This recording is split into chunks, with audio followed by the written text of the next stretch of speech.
사사기 3장에서부터 사사들의 이야기가 본격적으로 시작됩니다. 맨 처음 사사는 온니엘이었습니다.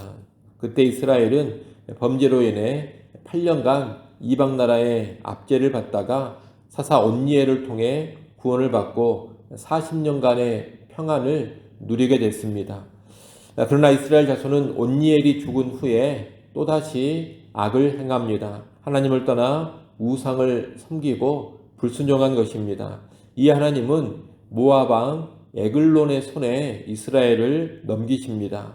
모압 왕 에글론은 암몬, 아말렉 자손과 연합해서 이스라엘을 쳤고 종려나무 성읍 곧 여리고를 점령했습니다. 그리고 이스라엘을 18년 동안 압제합니다.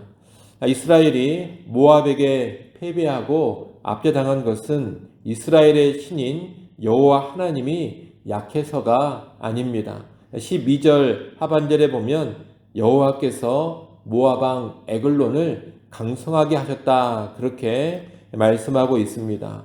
이스라엘이 여호와 하나님을 버리니 여호와 하나님께서 모압을 강성케 하셔서 이스라엘을 징벌하신 겁니다. 예전 여호수아 때 하나님을 믿고 순종했던 이스라엘 백성은 강력한 성인 여리고를 정복했습니다. 그런데 하나님을 떠나고 불순종하니 그 종려나무 성읍 여리고를 모압에게 지금 빼앗겨 버렸습니다. 과거 이스라엘이 군사적으로 강력해서 여리고를 정복했었고 지금은 이스라엘이 군사적으로 약해서 여리고를 빼앗긴 것이 아닙니다. 믿음과 순종의 유무에 따라서 전쟁의 승패가 좌우되고 있는 겁니다. 그러므로 이스라엘은 언제나 신앙의 신실함을 최우선으로 추구해야 합니다. 하나님과 바른 관계를 맺는 일을 가장 앞세워야 합니다. 그러면 강해지고 안전과 승리가 보장됩니다. 그러나 신앙을 버리고 하나님과의 관계를 소홀히 하면 약해지고 패배하고 몰락하고 마는 겁니다. 이스라엘은 불신앙으로 인한 징벌로 긴 압제를 당하게 되자 여호와 하나님께 부르짖습니다. 그러자 하나님은 기다렸다는 듯이 마음을 돌리시고 사사 에웃을 구원자로 세우십니다. 에웃은 베냐민 지파 사람으로 왼손잡이였는데 이스라엘이 바치는 곡물을 모압 왕 에글론에게 전하는 일을 맡은 자입니다. 그는 치밀한 계획 가운데 칼을 허벅지에 숨기고 가서 모압 왕 에글론을 찔러 죽입니다. 일종의 암살을 한 것인데 왼손잡이 에웃이 모압 왕 에글론을 찔러 죽이는 구체적인 이야기가 오늘 본문 16절부터 26절에 잘 나와 있습니다. 그 내용을 보면 에웃은 아주 지혜롭게 행합니다. 그래서 모압 왕 에글론과 그의 신하들은 에웃의 암살을 전혀 예측하지를 못했습니다. 그 결과 비둔했던 에글론은 영민하고 기민한 에웃, 더욱이 왼손잡이였던 에웃에게 어이없이 죽고 만 것입니다. 에웃은 에글론을 죽인 후에 급히 도망쳐 나와 나팔을 불어 이스라엘 백성을 불러 모읍니다. 이때 모인 백성에게 에웃이 한 말이 28절 상반절입니다.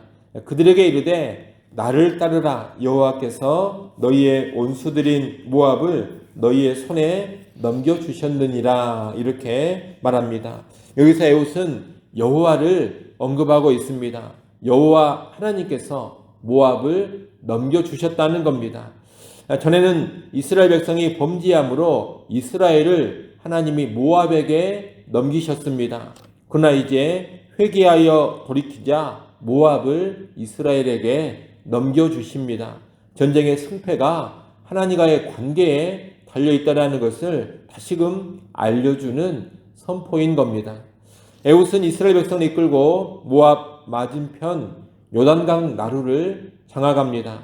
이스라엘 땅으로 들어온 모압 군대가 모압으로 돌아가려면 이 나루를 거쳐야만 하는데 이곳을 장악하고서 이스라엘 땅 안에 있는 모압 군대를 격퇴한 것입니다.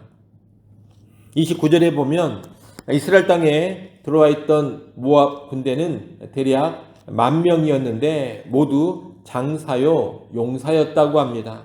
탁월하고 용맹한 모압 군사 10,000명이 이스라엘 땅 안에 들어와서 이스라엘을 그동안 지배하고 있었던 것입니다. 그런데 그들 중 한 사람도 모압으로 도망치지 못하고 에훗이 이끈 이스라엘 군사들에 의해 모두 다 죽임을 당합니다. 하나님이 구원하고자 하시니 강력했던 모압의 군대, 장사요 용사였던 그 군사들이 허무하게 무너져 버린 것입니다. 사사 에훗을 통해 구원받은 이스라엘은 그 뒤로 80년간 평안을 누리게 됩니다. 압제 가운데 회개하며 부르짖은 백성에게 하나님께서 구원을 주시고 평안을 주신 겁니다. 오늘 본문 맨 마지막 절인 31절은 사사 삼갈의 이야기입니다. 이 삼갈은 그 이름이 정통 히브리식의 유대식의 이름이 아닙니다. 이방 계열의 이름입니다. 그래서 이 삼갈은 이스라엘의 귀한 이방인으로 보여집니다. 그리고 그는 손을 모는 목자였던 것으로 보입니다. 이방인 출신이요 목자인 삼갈은 소 모는 막대기를 가지고서 블레셋 사람 600명을 죽이고 이스라엘을 구원했다고 합니다. 그는 정통 유대인도 아니요 칼로 무장한 장수도 아니었지만 하나님이 들어 쓰시니 사사가 되어서 이스라엘을 구원한 것입니다. 이를 보면 외적인 혈통이나 신분, 인간적인 역량이나 전쟁의 무기가 중요하지 않다라는 것을 우리는 알게 됩니다. 중요한 것은 무엇이냐? 하나님이 들어 쓰시는 겁니다. 유대인 혈통이든 이방인 혈통이든 왼손잡이든 목자든 칼이든 막대기든 하나님의 손에 들려 쓰임받는 것이 중요합니다. 그 누가 됐든지 간에 하나님의 손에 들려 쓰임받으면 귀하게 쓰임받는 사람이 되는 겁니다. 그리고 그 무엇이 됐든지 간에 칼이 됐든 막대기가 됐든지 간에 하나님이 들어 쓰시면 강력한 구원의 도구가 되는 것입니다. 그런 가운데 큰 역사가 이루어지고 펼쳐집니다. 그러니 오늘 우리도 내 지위나 신분이 어떠한가, 또 인간적인 스펙이나 인간적인 역량이 어떠한가, 나의 무기, 나의 능력, 나의 재능이 어떠한가, 여러분 그런 것에 연연하지 않기를 바랍니다. 무엇이 중요하냐? 우리가 하나님의 손에 붙들리는 것이 중요합니다. 그리고 하나님 손에 붙들려 쓰임받는 비결은 믿음과 순종뿐입니다.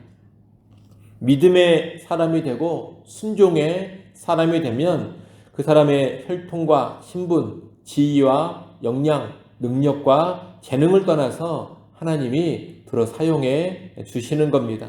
이를 꼭 기억하시고 세상적인 형편과 상황들, 인간적인 역량이 어떠하든지 간에 믿음으로 살아가시고 하나님 말씀에 순종함으로 살아가시기를 바랍니다. 믿음과 순종으로 살아간다면 하나님께서 나를 적절히 사용해 주실 것이고 나를 통해서 이루고자 하시는 그분의 일을 이루어 가실 겁니다. 우리 모두가 그런 은혜를 꼭 누릴 수 있기를 간절히 바랍니다. 기도합니다. 하나님 아버지, 믿음을 상실하고 불순종으로 살아갈 때 압제를 당하지만 믿음과 순종으로 살아갈 때 구원받고 평안을 누리게 됨을 우리가 오늘 본문을 통해서 살펴봅니다. 하나님의 백성은 언제나 믿음으로 순종으로 살아가야만 함을 다시 한번 깊이 깨닫게 하시고 오늘 우리 모두가 하나님 앞에 늘 믿음으로 살게 하시고 순종으로 살아가게 하여 주옵소서. 혹시라도 우리에게 불신의 모습이 있었고 불순종의 모습이 있었다면 언제나 돌이켜 회개하게 하여 주옵소서. 또한 아버지 하나님, 믿음의 사람, 순종의 사람을 하나님이 사용하심을 깊이 기억해 하여 주시어서 우리의 인간적인 모습, 세상적인 형편에 집착하지 않게 하시고 오직 하나님 앞에 믿음으로만 서게 하시고 순종으로만 살아가서 쓰임받는 주의 백성들 다 되게 하여 주옵소서. 아버지 하나님, 이 시간도 하나님 앞에 나와 엎드려 간구합니다. 간구하는 주의 백성들을 기억하시고 주목하여 보시며 공휴를 베풀어 주시옵소서. 죽기 아래는 이 시간 때를 따라 돕는 은혜를 허락하시고 우리의 모든 형편과 상황을 가장 선한 길로 이끌어 주시옵소서. 걱정과 근심과 염려는 다 십자가 앞에 내려놓게 하시고 하늘의 평안을 누리고 돌아가게 하여 주옵소서. 예수님의 이름으로 기도드리옵나이다. 아멘.